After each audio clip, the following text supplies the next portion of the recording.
kwanza. Ona.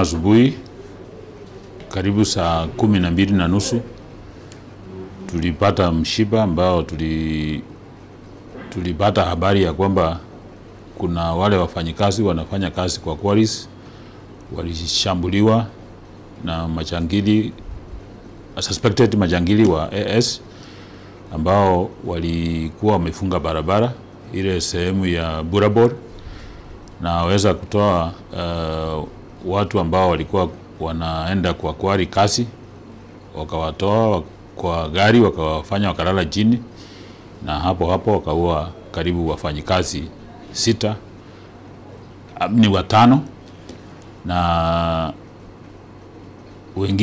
wale watu wengine walikuwa kwa hiyo gari wakatoroka wakaingia msituni. Habari ambayo tunapata ni kwamba hii gari imeanza kufanya kazi hiyo route jana, na walielezewa juu ya mpangilio ambao umewekwa na security committee ya kwamba kila gari ambayo inapeleka wafanyikazi kwa quarries lazima iwe na escort ya police na National Police Service.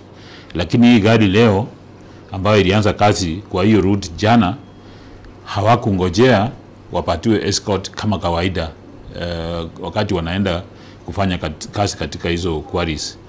Ndio tunaendelea na uchunguzi tuweze kujua nini ilitokea na nani hasa alifanya haya ambayo yamefanywa na hao wahalifu ambao tuna suspect kwamba wanaweza kuwa ni Al-Shabaab, lakini hatuna hakika. Tunaendelea kufanya